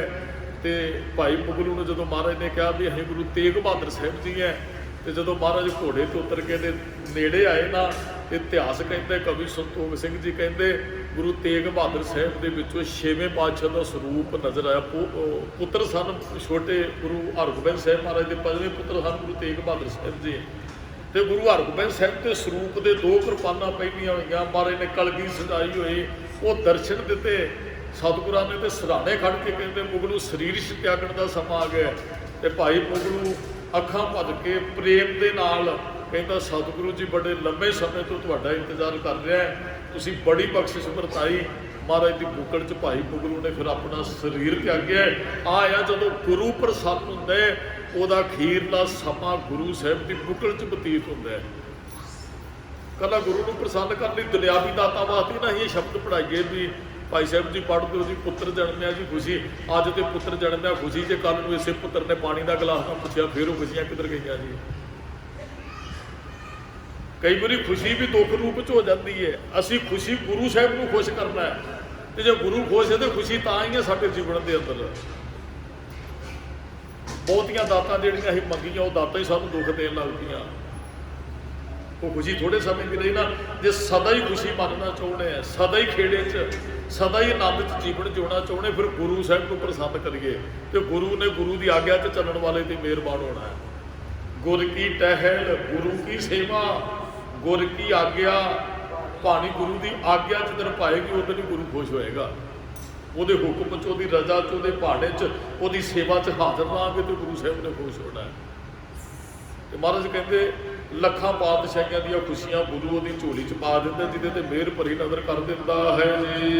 ਨਿਮਕ ਏਕ ਹਰਿ ਨਾਮ ਦੇ ਅੱਖ ਝਪਕਣ ਦੇ ਸਮੇਂ ਵਾਸਤੇ ਵੀ ਗੁਰੂ ਨਾਮ ਦੇ ਨਾਲ ਜੋੜ ਦਿੰਦਾ ਹੈ। ਤਾਂ ਮਨ ਤਨ ਸੀਤਲ ਹੋਏ, ਮੇਰਾ ਮਨ ਤੇ ਤਨ ਠੰਡਾ ਠਾਰ ਹੋ ਜਾਂਦਾ ਹੈ। ਸੀਤਲ ਥੀਵੇ ਨਾਨਕਾ ਜਪੰਦੜੋ ਹਾਰ, ਉਹ ਤਵੀ ਤੇ ਬੈਠਿਆ ਵੀ ਠੰਡੇ ਠਾਰ ਨੇ। ਉਹਦੇ ਕਹਿੰਦੇ ਤੇਰਾ ਕੀਆ ਮੀਠਾ ਲਾਗੇ। ਉਸੇ ਗੁਰੂ ਸਾਹਿਬ ਨੇ ਇਹ ਬੋਲਣਾ, ਕਹਿੰਦੇ ਗੁਰੂ ਇੰਨਾ ਅੰਦਰੋਂ ਠੰਡਾ ਕਰ ਦਿੰਦਾ, ਫਿਰ ਤਵੀ ਦਾ ਸੇਕ ਤੇ ਜਾਂ ਗੁਰਮੁਖ ਪਿਆਰੋ ਰੇਤਾ ਦੀ ਗਰਮੈਸ਼ ਵੀ ਉਹਦੇ ਅੰਦਰ ਤੱਕ ਨਹੀਂ ਪਹੁੰਚ ਸਕਦੀ, ਉਬਲਦਾ ਪਾਣੀ ਵੀ ਉਹਦਾ ਕੁਝ ਨਹੀਂ ਵਿਗਾੜ ਸਕਦਾ ਹੈ। ਜਿਹਦੇ ਕਰਮਾਂ 'ਚ ਕਿਤੇ ਧੁਰ ਤੋਂ ਹੀ ਲਿਖਿਆ ਗਿਆ ਹੋਵੇ ਪੂਰਬ ਕਰਮ ਅੰਕੁਰ ਜਪ ਪ੍ਰਗਟੇ, ਭੇਟਿਓ ਪੁਰਖ ਰਸਕ ਬੈਰਾਗੀ। ਇਹ ਪੂਰਬ ਲਿਖਿਆ ਨੂੰ ਗੁਰੂ ਸਾਹਿਬ ਦੇ ਚਰਨ ਗਏ ਪ੍ਰਾਪਤ ਹੁੰਦੇ ਆ। ਇੱਥੇ ਅਸੀਂ ਐਵੇਂ ਨਹੀਂ ਬੈਠ ਗਏ ਸਾਡੇ ਕਿਤੇ ਕਰਮ ਚੰਗੇ ਹਨ ਸਾਨੂੰ ਇੱਥੇ ਲੈ ਕੇ ਆਏ ਆ। ਐਵੇਂ ਨਹੀਂ ਗੁਰੂ ਸਾਹਿਬ ਦੀ ਤਾਬਿਆ 'ਚ ਬੈਠਿਆ ਜਾਂਦਾ, ਐਵੇਂ ਨਹੀਂ ਗੁਰੂ ਸਾਹਿਬ ਦੇ ਦਰਸ਼ਨ ਦਿਦਾਰੇ ਹੁੰਦੇ ਤੇ ਕਿਤੇ ਚੰਗੇ ਕਰਮ ਸਾਨੂੰ ਇੱਥੇ ਲੈ ਕੇ ਆਏ, ਉਹ ਪੁੰਨ ਬਣੇ ਤੇ ਸਾਨੂੰ ਇਹ ਗੁਰੂ ਸਾਹਿਬ ਦੇ ਦਰਸ਼ਨ ਦਿਦਾਰੇ ਪ੍ਰਾਪਤ ਹੋਏ ਜੀ। ਹੁਣ ਗੁਰੂ ਸਾਹਿਬ ਦੇ ਕੋਲ ਬੈਠਿਆ ਉਹ ਮੂਰਤ ਸਫਲ ਹੈ, ਸਮਾਂ ਉਹ ਘੜੀ ਸਫਲ ਹੈ ਜਿਹੜੀ ਗੁਰੂ ਸਾਹਿਬ ਦੀ ਹਜ਼ੂਰੀ 'ਚ ਤਾਬਿਆ 'ਚ ਨਿਕਲਦੀ ਹੈ। ਸਮਾਂ ਉਹ ਸਫਲ ਹੈ। ਜਾਂ ਅਸੀਂ 12 ਮਾਹ ਦੀ ਬਾਣੀ 'ਚ ਬਹੁਤ ਵਾਰੀ ਬਚਨ ਪੜ੍ਹੇ। ਮਹਾਰਾਜ ਕਹਿੰਦੇ ਮਾਂ ਦਿਵਸ ਮੂਰਤ ਭਲੇ, ਜਿਸ ਕੋ ਨਦਰ ਕਦੇ ਜਿਹਦੇ ਤੇ ਮਿਹਰ ਭਰੀ ਨਜ਼ਰ ਕਰਦੇ। ਹਰੇਕ ਸਮਾਂ, ਹਰੇਕ ਸਾਲ, ਹਰੇਕ ਮਹੀਨਾ, ਹਰੇਕ ਹਫ਼ਤਾ, ਹਰੇਕ ਦਿਨ ਉਹ ਘੜੀ ਉਹਦੇ ਵਾਸਤੇ ਚੰਗੀ ਹੈ। ਜੇ ਅੱਜ ਤੁਸੀਂ ਵੱਧ ਬਾਣੀ ਪੜ੍ਹਦੇ ਹੋਏ ਇਹ ਦਿਨ ਤੁਹਾਡੇ ਵਾਸਤੇ ਚੰਗਾ ਹੈ, ਤੇ ਜਿੱਦਣ ਟੁੱਟ ਜਾਂਦੇ ਹੋ ਗੁਰੂ ਸਾਹਿਬ ਨਾਲੋਂ ਜਾਂ ਬਾਣੀ ਨਾਲੋਂ, ਨਾਮ ਨਾਲੋਂ, ਗੁਰਮੁਖ ਪਿਆਰ ਦਿਓ, ਉਸ ਦਿਨ ਤੇ ਫਿਰ ਮਰੀਏ ਹਾਵੇ ਵਾਲੀ ਗੱਲ ਹੁੰਦੀ ਹੈ, ਹੌਕੇ ਲੈਂਦਾ ਮਨੁੱਖ। ਮਹਾਰਾਜ ਕਹਿੰਦੇ ਸਫਲ ਘੜੀ, ਸਫਲ ਸਮਾਂ, ਸਫਲ ਮੂਰਤੋ ਹੈ ਜਦੋਂ ਰੱਬ ਦਾ ਨਾਮ ਜਪਿਆ ਜਾਂਦਾ ਹੈ। ਉਦੋਂ ਸਮਾਂ ਉਹ ਸਫਲ ਹੈ ਜਦੋਂ ਸੱਚੇ ਨਾਲ ਪਿਆਰ, ਤੇ ਪਿਆਰ ਵਾਲਾ ਫਿਰ ਬਾਣੀ ਪੜ੍ਹੇਗਾ। ਜੇ ਬਾਣੀ ਨਾਲ ਪਿਆਰ ਹੈ ਤਾਂ ਫਿਰ ਸਿੱਖ ਕੀ ਕਰੇਗਾ? ਬਾਣੀ ਪੜ੍ਹੇਗਾ ਹੀ ਨਾ ਜੇ ਪਿਆਰ ਹੈ ਤਾਂ। ਜਿਹਦੇ ਨਾਲ ਪਿਆਰ ਉਹਦੇ ਕੋਲ ਆਣ ਕੇ ਬੈਠ ਜਾਂਦਾ ਹੈ।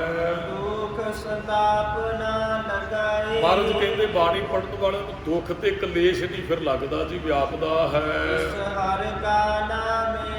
ਜਿਹੜੇ ਹਰ ਦੇ ਨਾਮ ਨੂੰ ਆਪਣਾ ਆਧਾਰ ਬਣਾ ਲੈਂਦੇ ਨੇ, ਦੁੱਖ ਰੋਗ ਸੰਤਾਪ ਦੇ ਸੁਣੀ ਸੱਚੀ ਬਾਣੀ ਉਹਨਾਂ ਦੇ ਅੰਦਰੋਂ ਵਹਿਮ ਸਹਿਮ ਝੋਰੇ ਕਲੇਸ਼ ਖਤਮ ਹੋ ਜਾਂਦੇ ਹਨ। ਉਹਦੀ ਫਿਰ ਗੁਰੂ ਬਾਂਹ ਪਕੜ ਲੈਂਦਾ ਹੈ ਤੇ ਵਿਕਾਰਾਂ ਦੇ ਸਮੁੰਦਰ ਤੋਂ ਬਾਹਰ ਕੱਢ ਦਿੰਦਾ ਹੈ। ਪਾਰ ਉਹ ਉਤਰੇਗਾ ਜਿਹਦੀ ਬਾਂਹ ਗੁਰੂ ਪਕੜ ਲੈਣਗੇ। ਤੇ ਜੇ ਬਾਹਾਂ ਦੋਵਾਂ ਥੱਜ ਦਿੱਤੀਆਂ, ਫਿਰ ਮੰਨ ਲਓ ਕੋਈ ਬੰਦਾ ਚਿੱਕੜ 'ਚ ਡਿੱਗਿਆ ਤੇ ਰੌਲਾ ਪਾ ਰਿਹਾ ਮੈਨੂੰ ਕੱਢੋ ਦਲਦਲ 'ਚੋਂ, ਕੱਢੋ ਕੱਢੋ, ਤੇ ਇੱਕ ਪਾਸਿਓਂ ਕਿਸੇ ਨੇ ਬਾਂਹ ਫੜਦੀ, ਇੱਕ ਪਾਸਿਓਂ ਦੂਸਰੇ ਨੇ ਫੜਦੀ, ਕਿ ਉਹ ਬਾਹਰ ਨਿਕਲ ਜਾਏਗਾ? ਨਹੀਂ, ਵਿੱਚ ਹੀ ਫਸਿਆ ਰਹੇਗਾ। ਬਾਂਹ ਇੱਕ ਦੇ ਹੱਥ 'ਚ ਦਈਏ, ਮੇਰੇ ਮਨ ਇੱਕ ਸੁਸਿਓ ਚਿਤ ਲਾਏ, ਫਿਰ ਉਹ ਗੁਰੂ ਕਿਰਪਾ ਕਰੇਗਾ। ਜਦੋਂ ਗੁਰੂ ਸਾਹਿਬ ਦੀ ਰਹਿਮਤ ਹੋ ਗਈ, ਬਾਂਹ ਪਕੜ ਕੇ ਉਹ ਸੰਸਾਰ ਸਮੁੰਦਰ ਤੋਂ ਖਿੱਚ ਕੇ ਪਾਰ ਲਾ ਦਿੰਦੇ ਹਨ। ਹਾਲ ਸੁਹਾਵਾ ਪਵਿੱਤ ਹੈ। ਉਹ ਜਗ੍ਹਾ ਉਹ ਥਾਂ ਪਵਿੱਤਰ ਹੈ ਜੀ, ਹੈ ਸੰਤ ਸਭਾ ਜਿੱਥੇ ਭਲਕੇ ਪੁਰਖਾਂ ਦੀ ਸਭਾ ਲੱਗਦੀ, ਜਿੱਥੇ ਰੱਬ ਨੂੰ ਜਪਿਆ ਜਾਂਦਾ। ਸਤ ਸੰਗਤ ਕੈਸੀ ਜਾਣੀਆਂ ਜਿੱਥੇ ਇੱਕੋ ਨਾਮ। ਬਹੁਤ ਵਾਰੀ ਸ਼ਬਦ ਪੜ੍ਹੇ, ਸਾਤ ਧਰਤੀ ਪਈ ਹਰਿਆਵੜੀ, ਜਿੱਥੇ ਮੇਰਾ ਸਤਿਗੁਰ ਬੈਠਾ। ਜਿੱਥੇ ਗੁਰੂ ਟਿਕ ਜਾਂਦੇ ਉਹ ਹਿਰਦੇ ਰੂਪੀ ਧਰਤ ਜਿਹੜੀ ਹਰੀ ਭਰੀ ਹੋ ਜਾਂਦੀ। ਜਾਂ ਜਿੱਥੇ ਜਾਏ ਬਹਿ ਮੇਰਾ ਸਤਿਗੁਰੂ ਸੋ ਥਾਨ ਸੁਹਾਵਾ। ਰਾਮ ਰਾਜੇ ਇੱਕ ਸ਼ਬਦ ਅਸੀਂ ਪੜ੍ਹਦੇ, ਸੰਤਾਂ ਕੇ ਕਾਰਜ ਆਪ ਖਲੋਇਆ ਹਰ ਕੰਮ ਕਰਾਵਣ ਆਇਆ। ਰਾਮ ਧਰਤ ਸੁਹਾਵੀ ਤਾਲ ਸੁਹਾਵਾ, ਵਿੱਚ ਅੰਮ੍ਰਿਤ ਜਲ ਛਾਇਆ ਰਾਮ। ਉਹ ਧਰਤੀ ਉਹ ਤਾਲ ਸੁਹਾਵਾ ਜਿੱਥੇ ਗੁਰੂ ਸਾਹਿਬ ਦਾ ਵਾਸਾ ਹੋ ਜਾਂਦਾ ਹੈ। ਕੋਈ ਤਿਸ ਹੀ ਨੋ ਮਿਲੈ। ਭਾਈ ਢੋਈ ਉਹਨੂੰ ਹੀ ਮਿਲਣੀ ਹੈ ਜਿਨ ਪੂਰਾ ਗੁਰੂ ਲੱਭਾ। ਜਿਨ੍ਹਾਂ ਨੇ ਪੂਰੇ ਗੁਰੂ ਨੂੰ ਲੱਭ ਲਿਆ। ਜਿਹੜੇ ਗੁਰੂਆਂ ਨੂੰ ਢੋਈ ਨਹੀਂ ਮਿਲੀ, ਉਹ ਚੇਲਿਆਂ ਨੂੰ ਕਿੱਥੋਂ ਢੋਈ ਮਿਲੇਗੀ ਜੀ। ਉਹ ਜਿਵੇਂ ਪਾਤਸ਼ਾਹ ਦਾ ਇਤਿਹਾਸ ਪੜ੍ਹਿਆ ਮਹਾਰਾਜ ਦਾ, ਸੱਪ ਸੀ ਤੇ ਮਹਾਰਾਜ ਦੇ ਸਾਹਮਣੇ ਤੁਰੇ ਦੇ ਸੱਪ ਮਹਾਰਾਜ ਦੇ ਸਾਹਮਣੇ ਆ ਗਿਆ। ਭਾਈ ਬਿਧੀ ਚੰਦ ਕਹਿੰਦੇ ਮਹਾਰਾਜ ਵੱਡਾ ਸੱਪ ਦਾ ਰਸਤਾ ਬਦਲੀਏ ਜਾਂ ਇਹਨੂੰ ਮਾਰ ਦਈਏ। ਮਹਾਰਾਜ ਕਹਿੰਦੇ ਸਾਨੂੰ ਮਿਲਣ ਆ ਰਿਹਾ। ਸੱਪ ਤੇ ਮਹਾਰਾਜ ਨੇ ਨਿਗਾਹ ਪਾਈ ਤੇ ਮਹਾਰਾਜ ਦੀ ਚਰਨ ਧੂੜ ਪਈ, ਉਹ ਸਰੀਰ ਛੱਡ ਗਿਆ। ਭਾਈ ਬਿਧੀ ਚੰਦ ਜੀ ਨੇ ਪੁੱਛਿਆ ਮਹਾਰਾਜ ਕੌਣ ਸੀ? ਮਹਾਰਾਜ ਕਹਿੰਦੇ ਪਖੰਡੀ ਗੁਰੂ ਹੀ ਪਿਛਲੇ ਜਨਮ ਦਾ। ਉਹਦਾ ਲੱਕ ਟੁੱਟਿਆ ਸੀ, ਵਿੱਚ ਚੱਲੇ ਹਨ ਕਿਰਮ। ਮਹਾਰਾਜ ਕਹਿੰਦੇ ਆ ਗੁਰੂ ਹੀ ਪਖੰਡੀ ਆ, ਕਿਰਮ ਜਿਹੜੇ ਇਹਦੀ ਸੰਗਤ ਸੀ ਇਹਦੇ ਚੇਲੇ ਹਨ। ਨਾ ਗੁਰੂ ਤਰਿਆ ਤੇ ਚੇਲੇ ਫਿਰ ਕਿਰਮ ਬਣ ਕੇ ਇਹਦੇ ਲੱਕ 'ਚ ਪਏ, ਨੋਚ ਨੋਚ ਕੇ ਖਾਂਦੇ। ਢੋਈ ਸਿੱਖ ਨੂੰ ਤਾਂ ਹੀ ਮਿਲੇਗੀ ਜੇ ਗੁਰੂ ਨੂੰ ਢੋਈ ਮਿਲੇਗੀ। ਜਿਹਦਾ ਗੁਰੂ ਹੀ ਸੱਪ ਬਣ ਕੇ ਆਉਂਦਾ, ਉਹਦੇ ਚੇਲੇ ਕਦੋਂ ਪ੍ਰਵਾਨ ਹੋਣਗੇ ਜੀ। ਨਾਨਕ ਬੰਦਾ ਘਰ ਤਹਾਂ ਜਿੱਥੈ ਮਿਰਤ ਨਾ ਜਨਮ ਜਰਾ। ਨਾਨਕ ਨੇ ਤੇ ਉੱਥੇ ਘਰ ਬੰਨ ਲਿਆ, ਉੱਥੇ ਘਰ ਵਸਾ ਲਿਆ ਜਿੱਥੇ ਨਾ ਮੌਤ ਹੈ, ਨਾ ਜਨਮ ਹੈ ਤੇ ਨਾ ਬੁਢੇਪਾ ਹੈ। ਗੁਰਮੁਖ ਬੁੱਢੇ ਕਦੇ ਨਾ ਹੀ। ਸੁਰਤ ਕਰਕੇ ਮਨੁੱਖ ਨਾ ਬਾਲਕ ਸੀ, ਨਾ ਜਵਾਨ ਸੀ, ਨਾ ਬਿਰਧ ਹੈ। ਸਰੀਰ ਸਾਡਾ ਹੈ, ਸਰੀਰ ਦੀ ਅਵਸਥਾ ਹੈ। ਬਾਲ ਜਵਾਨੀ ਆਦ ਬਿਰਧ ਫੁੱਲ ਤੀਨ ਅਵਸਥਾ ਦਾਨ। ਇੱਥੇ ਮਹਾਰਾਜ ਕਹਿੰਦੇ ਉਸ ਘਰ 'ਚ ਸਾਡਾ ਵਾਸਾ ਹੋ ਗਿਆ ਜਿੱਥੇ ਨਾ ਤੇ ਮੌਤ ਹੋਣੀ ਹੈ, ਨਾ ਜਨਮ ਦੁਬਾਰਾ ਹੋਣਾ ਹੈ ਤੇ ਨਾ ਹੀ ਕਦੇ ਬੁਢੇਪਾ ਆਏਗਾ ਜੀ। ਇੰਨੀਆਂ ਕੁ ਬੇਨਤੀਆਂ ਪ੍ਰਵਾਨ ਕਰਨੀਆਂ ਜੀ। ਭੁੱਲਾਂ ਚੁੱਕਾਂ ਦੀ ਖਿਮਾ। ਮਵੱਸਿਆ ਦੇ ਦਿਹਾੜੇ ਤੇ ਸਮੁੱਚੀਆਂ ਸੰਗਤਾਂ ਨੂੰ ਜੀ ਆਇਆਂ ਜੀ। ਗੁਰੂ ਘਰ ਦੇ ਪ੍ਰਬੰਧ ਵੱਲੋਂ ਆਪਾਂ ਬਾਅਦ 'ਚ ਬੇਨਤੀਆਂ ਕੁਝ ਕਰਨੀਆਂ ਨੇ, ਉਹ ਹੁਕਮ